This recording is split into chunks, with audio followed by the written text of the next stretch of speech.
warahmatullahi wabarakatuh.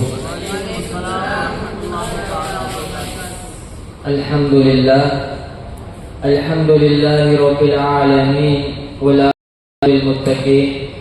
Assalatu wassalamu ala rasulina sayyidina wa ala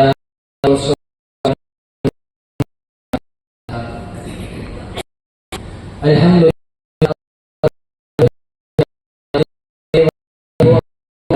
கீழ் அழைத்துக் கொண்டிருக்கிறோம். அல்ஹம்துலில்லாஹ். இன்று நாம் இருக்கக்கூடிய திரையும் இன்று நாம் நினைவு கூற இருக்கிறோம். அல்ஹம்துலில்லாஹ். நல்லடியார்களே, யா பாசித் என்கிற விசால உள்ளடக்கியதாக இருக்கிறது. அன்பான அல்லாஹ்வின் நல்லடியார்களே, சற்று சிந்திக்க நாம் கடமைப்பட்டிருக்கிறோம். ஒவ்வொரு சம்பவத்தை சொல்வதற்குரிய நோக்கம் காரணம் என்னவென்றால், அந்த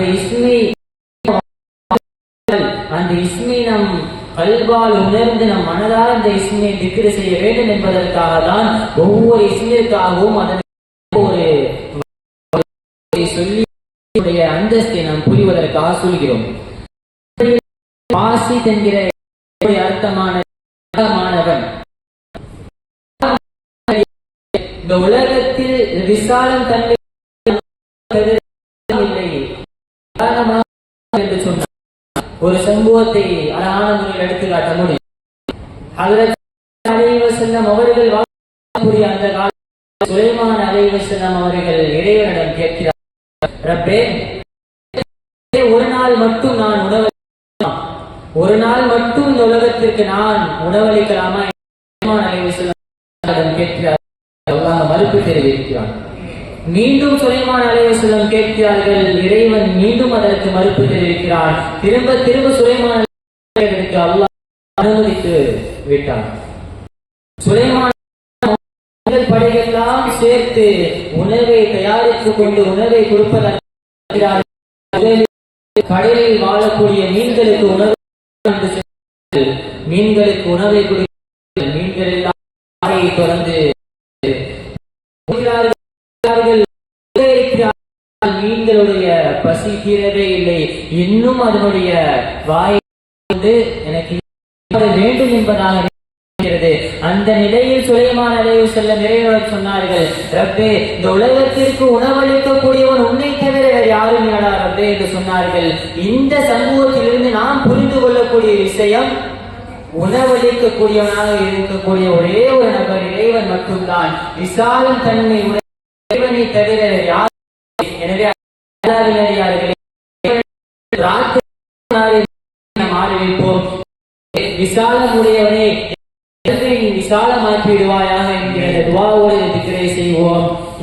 பாசிதோ யா பாசிதோ யா பாசிதோ யா பாசித் யா பாசிதோ யா பாசிதோ யா பாசிதோ யா பாசித் யா பாசிதோ யா பாசிதோ யா பாசிதோ யா பாசித் யா பாசிதோ யா பாசிதோ யா பாசிதோ யா பாசித் யா பாசிதோ யா பாசிதோ யா பாசிதோ யா பாசித் யா பாசிதோ யா பாசிதோ யா பாசிதோ யா பாசித் யா பாசிதோ யா பாசிதோ யா பாசிதோ யா பாசித் யா பாசிதோ யா பாசித் பாசிதோ யா பாசித் யா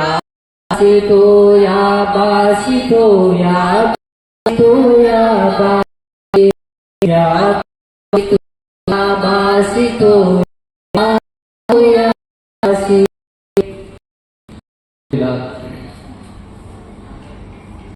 அல்லாஹ்வின் அடியார்களே, யா ஹாஃபிஸ் என்ற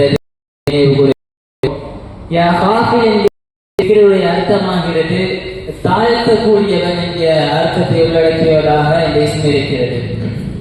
அன்பான விஷயத்தை நாம் புரிந்து கொள்ள வேண்டும். இந்த உலகத்தில் நம்மை தாழ்த்துவதாக இருந்தாலும் சரி, உயர்த்துவதாக இருந்தாலும் சரி, அது இறைவன் மட்டும்தான் முடியும் என்பதை நாம் உணர வேண்டும். அதற்கேற்ப ஒரு சம்பவத்தை மட்டும் சொல்லி இந்த ஒரு போரில் அவர்கள் குதிரையில் அமர்ந்திருக்கிறார்கள். இருக்கக்கூடியவர்கள் அபூ ஜஹல் எதிர்ப்படையில் இருக்கிறது. அந்த போரில் அப்துல் ரஹ்மான் இப்னு அவுஃப் ரலியல்லாஹு அவர்கள் அமர்ந்திருக்க பொழுது அவருடைய காலை ஒரு சிறுவர் தட்டுகிறார். தட்டி கேட்கிறார்கள், இந்த கூட்டத்தில் யாரும் அபூ துன்புறுத்துவாங்களாமே, ரசூலுல்லாஹ்வை கஷ்டப்படுத்துவாங்களாமே, அந்த அபூ ஜஹல் மட்டும் யாரும் என் கையில காமிங்க அப்படின்னு சொல்லி அந்த சிறிய சஹாபி கேட்கிறாங்க. கேட்ட உடனே அப்துல் ரஹ்மான் இப்னு அவுஃப் ரலியல்லாஹு அன்ஹு அந்த கூட்டத்தை பார்க்கிறாங்க. இப்னு அபூ ஜஹல் அந்த நேரத்தில் அந்த சைடு இருந்து அங்கிட்டு அப்துல் ரஹ்மான் இப்னு அவுஃப் ரலியல்லாஹு அன்ஹு அவங்க காலை இப்படி தடவுறாங்க, கூப்பிடுறாங்க. அவங்களும் ஒரு சிறிய சஹாபி. அவங்களும் கேட்கிறாங்க, இந்த கூட்டத்தில் யாரோ அபூ ஜஹல் ஒரு நபர் இருக்காங்க, ரசூலுல்லாஹ்வை எப்போ பார்த்தாலும் தொந்தரவு பண்ணிக்கிட்டே இருப்பாங்களாம், ரசூலுல்லாஹ்வுக்கு இடையூறா இருந்து கொண்டே இருப்பாங்களாமே, அந்த நபரை மட்டும் என் கண்ணில் காமிங்க அப்படின்னு சொல்றாங்க. அப்பொழுதுதான் அபூ ஜஹல் கரெக்டா அந்த கூட்டத்துல கிராஸ் ஆகுறோம். அப்பொழுது அப்துல் ரஹ்மான் இப்னு அவுஃப் ரலியல்லாஹு அன்ஹு அவர்கள் கையை தூக்கி அவன் தான் அபூ ஜஹல் என்று சொல்லி பொழுது இரண்டு சிறு சஹாபி வெட்டுகிறார்கள். குதிரையில் இருந்து அபூ ஜஹல் கீழே விழுகிறார். அபூ ஜஹலுடைய கழுத்து என்ற சிறு சஹாபி வெட்டுகிறார்கள். அன்பான அல்லாஹ்வின் சொல்ல வரக்கூடிய நோக்கம், இந்த உலகத்தில் ஒரு நபரை இறைவன் தாழ்த்த வேண்டும் என்று முடிவு பண்ணிட்டான் என்று சொன்னார். யாரை வேண்டுமானாலும் வைத்து அந்த நபரை இறைவன் தாழ்த்தி விடுவார். எனவே தாழ்த்தக்கூடிய இடத்தில் அல்லாஹ் மட்டும்தான் இருக்கிறான் என்பதை உணர்ந்து கொண்டு இந்த திக்ரை செய்வோம்.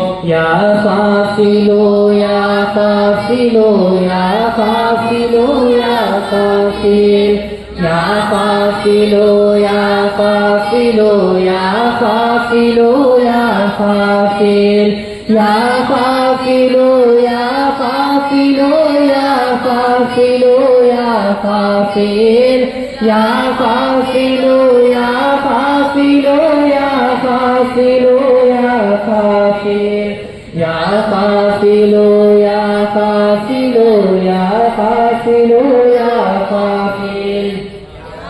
அன்பார்ந்த அல்லாஹ்வின் நல்லடியார்களே, ஒரு விஷயத்தை நாம் உணர்ந்து பார்க்க வேண்டும். வெறுமனே உலகத்தில் படைக்கக்கூடிய ஒரு தாய், அந்த தாயுடைய பிள்ளைக்கு ஏதாவது ஒரு சிறிய அசம்பாவிதம் நடந்துவிட்டால் அந்த தாய்க்கு அந்த வலியை தாங்கிக் கொள்ள முடியவில்லை. ஒரு விஷயத்தை நீங்க நினைவு கூறுங்கள், 70 தாயை விட இரத்தம் காட்டக்கூடிய இடத்தில் இறைவன் இருக்கிறான். அப்படிப்பட்ட இறைவனிடத்தில் நாம் கேட்டால் அந்த இறைவன் நமக்கு தராமையா இருந்துருவான். கண்டிப்பா நிச்சயமாக இறைவன் தரக்கூடிய இடத்தில் இருக்கிறான். அந்த தருவதை கேட்டு பெறக்கூடிய இடத்தில் நாம் இல்லை என நாம் புரிந்து கொள்ள வேண்டும். அன்பார்ந்த அல்லாஹ்வின் நல்லடியார்களே, 70 தாயை விட இரக்கம் காட்டக்கூடியவன் என்று சொன்னால் நாம் சற்று சிந்தித்து பார்க்க வேண்டும். இந்த காலத்தில் துஆ கேட்பது என்பது மிகவும் குறைவாக வந்து கொண்டே இருக்கிறது.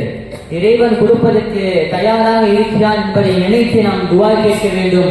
ரப்பே, இந்த உலகத்தில் எப்படி வாழ்ந்தால் உனக்கு பிடிக்குமோ, நாங்கள் எப்படி வாழ வேண்டும் என்று நீ ஆசைப்படுகிறாயோ, ஒரு அடியானாக உனக்கு ரப்பான உனக்கு எப்படி வாழ வேண்டும் என்று நீ ஆசைப்படுகிறாயோ, ஒரு மாணவனாக ஆசிரியர்கள் எப்படி நான் இருக்க வேண்டும் என்று நீ ஆசைப்படுகிறாயோ, யாரப்பே ஒரு பிள்ளையாக ஒரு தாய் தந்தையர்களுக்கு நாங்கள் எப்படி இருக்க வேண்டும் என்று நீ ஆசைப்படுகிறாயோ, அதை போன்று எங்களை ஆக்கி அருள் புரிவாக. எங்கள் துஆவோடு இந்த திக்ரை செய்வோம்.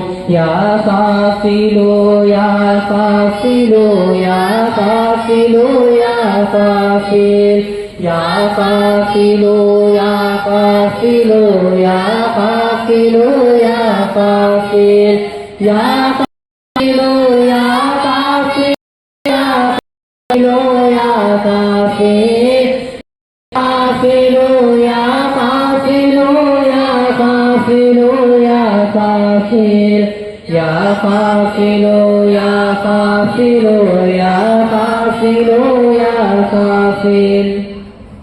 அல்ஹம்துலில்லாஹ். சரியாக 3 இடம் இருக்கிறது. தங்களுக்குடைய ஹாஜத்துகளை இறைவனிடம் தனிப்பட்ட முறையில் கேட்குமாறு அன்போடு கேட்டுக்கொள்கிறேன். இத்துடன் இந்த உரையை நிறைவு செய்கிறேன். வாஹிர் தஅவானா அல்ஹம்துலில்லாஹி ரப்பில் ஆலமீன். அஸ்ஸலாமு அலைக்கும் வரஹ்மத்துல்லாஹி வபரகாத்துஹு.